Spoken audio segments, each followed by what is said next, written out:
All right, so we have our 2v2 for the teams. I have myself on one team and Josh on the other. Then I picked Thomas to be on my side, and Josh got Joe to join him. This seemed like fair teams to us, Josh and I being separated. Josh, of course, playing Kislev, playing as Boris with his awesome bear army. Joe playing the new Maggot Lord for Nurgle. A lot of powerful creatures, good starting area. They both start near each other. Thomas went ahead and picked the Dark Elves, playing their leader, Malekith. Gets his awesome dragon, and of course has access to the Dark Arcs. Since Thomas is starting up in the northwest corner, I wanted to start with someone near him, so I took Grombrindle. The Dwarves, the powerful Slayers, which are good versus the Bears. Decent economy, lots of artillery. So that puts me all the way in the west, and that puts Josh in the east. I figure we'll be fighting on the north side of the map here. With the waterways and of course the Chaos Waste up to the north. Joe started to the east of Josh, and then Thomas started directly north of me, giving him a direct line to go east. And that was kind of the strategy that I was looking at when we were picking teams. I figured it'd be crucial for me to start just south of Thomas.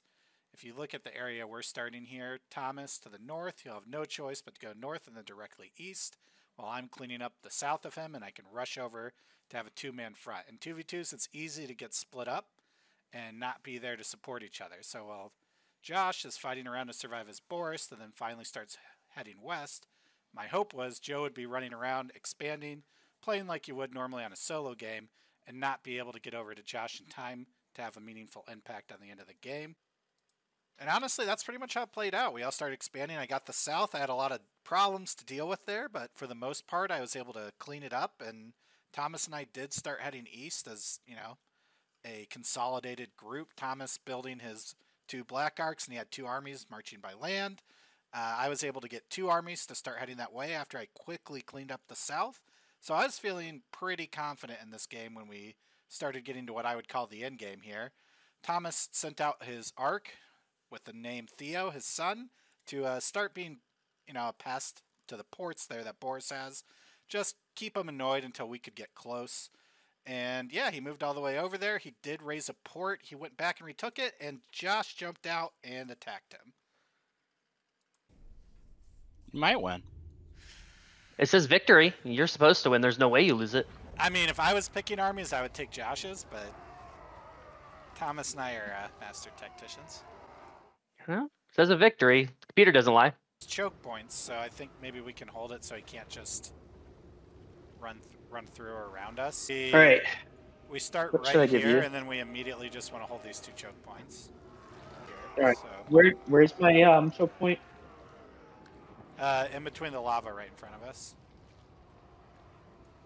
Oh, so I want to move there once we start. Yeah, we're going to even want to start near it to rush up to it right away.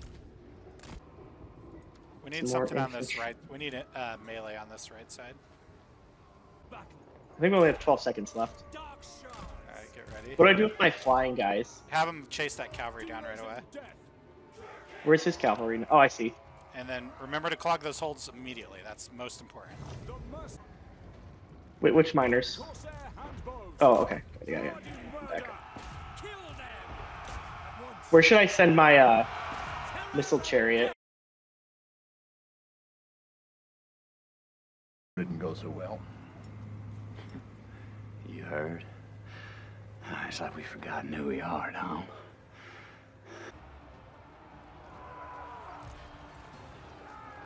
Following orders at once. He walked right around you. Orders understood. Just going with my flying guys to him. He moved his troops right past. We didn't clog the hole. I don't think we've lost, man. I just have my AoE things up again now. Alright. Use some more. Look how much damage it did. Should I send Theo in or not? I feel like we still have a chance, but not without him. All these ranged units could be melee. I don't know why he's not having them attack with melee. Also, we had a bad start with those horse guys. Color channel. That's all right. Let them glow. Once you get your cold ones, it'll be a different story. Yeah, I think I can build those like now. I warned you, Thomas.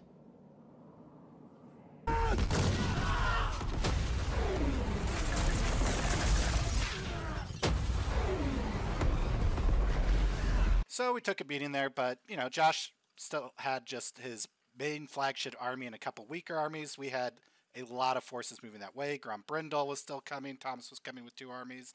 I had a weaker Slayer army coming. So we figured, okay, it's still going to be 2 people fighting Boris, and then the rest of our troops will just burn everything down before Joe can get there. So we were feeling pretty good about the situation, and now we get Josh trapped in a corner with Boris here, and it's time to kill him. 206 kills. Let's go, Super Bear. All right, so now I got to send Grombrindal on a suicide mission east, take out as much as I can. Josh is going west. He runs into 3 armies that Thomas has, 1 by sea, 2 by land. Of course, what is Josh going to do? He's going to jump to the water, beat that army handedly, and then start sailing west to us. So now it's a base race, and we're in big trouble. My lord, if we reform and wheel right, we may be able to turn their flank. You dream, General. See, the problem is Josh is going to be faster by water than Thomas will be by land. He's going to get to Thomas's land and start raising everything, and we really don't have any way to stop it. That's his flagship army. Meanwhile, Thomas's flagship army is slowly moving back by land, and my flagship army is already in the east, trying to finish off Josh, who still has a few weak armies sitting around.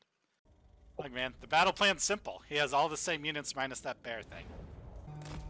Are we holding our ground like dwarves, or are we charging? Stop us! It doesn't make a difference. We can just move forward. The runes are cast! Power of the ancestors!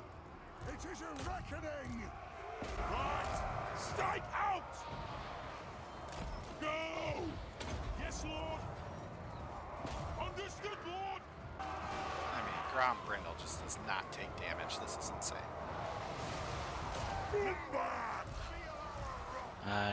Get my lord out of there.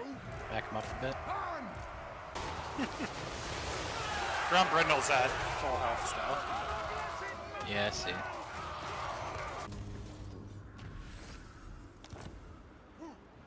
And let that be a lesson to you.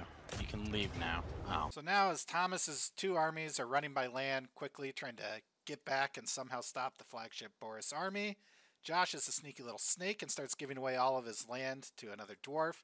So instead of taking territories and healing up, I'm running through the Chaos Waste taking attrition. And then Joe finally shows up. He's got his 2 armies. I'm looking pretty trapped. It is just a small garrison left, and I don't have a choice. I can't win versus those 2 armies with this beat-up army. So it's time to be a hero and just go for it. These guys are pros. You thinking what I'm thinking, partner? Aim for the bushes.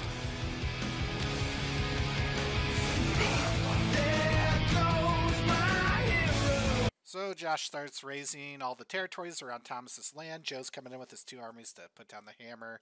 And although Thomas has a few armies running around, there's really not much we can do here. It is pretty much good game at this point. But before we could concede, you know, Josh and I wanted to try to settle things like men. We wanted to see the big fight, Boris versus Grombrindal. Remove your army from my land. I like your land. I think we'll stay. It's too big, even for you. I don't want to watch another massacre. Let's settle this war in the old manner. Your best fighter against my best. Attack you. I choose you. Yeah. Yeah. What's funny is you're about the same size. Look at that. Close victory. So, let us Come here, you record bear. great deeds this day and give these scum a right royal hammering! I shall! So, although it's not exactly 100% fair, I mean, he would have been using his other heroes to help him, and he probably would have disengaged after Grombrindal started beating the crap out of Boris. We sat there and had a little slogfest. It was just fun to see. We both had pretty powerful heroes. But, of course, Grombrindal, being very well armored, very good versus large, a melee expert, he's got no problem taking down Boris. And it wasn't a big surprise to me, even though it's a lower level, that I was able to beat down the Bear King. And after that, since I had enough health, I decided to go ahead and challenge Gortrek, his legendary hero, as well. I don't think you can. Well, goodbye, Boris.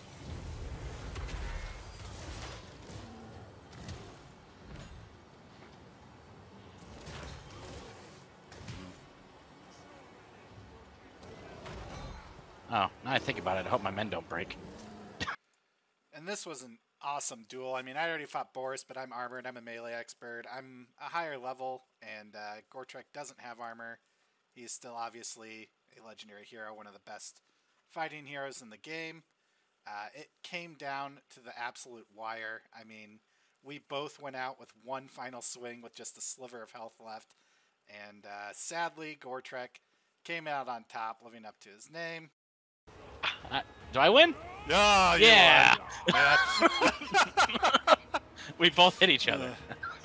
Gortrek's the king. Well, damage dealt 2,800. All right. Oh no! You cowards! And that wraps it up. We got to give the win here to Joe and Josh. Boris was just too unstoppable in the end. That army was able to wreak massive havoc, and I would say I'm okay accepting a draw here, which was offered, because in truth, I feel like we just completely lost this game. So I hope you enjoyed watching, and that's our first 2v2. Our next one will be Immortal Empires Free-for-All. We'll see if we can get some more people, or if it's just the 4 of us again.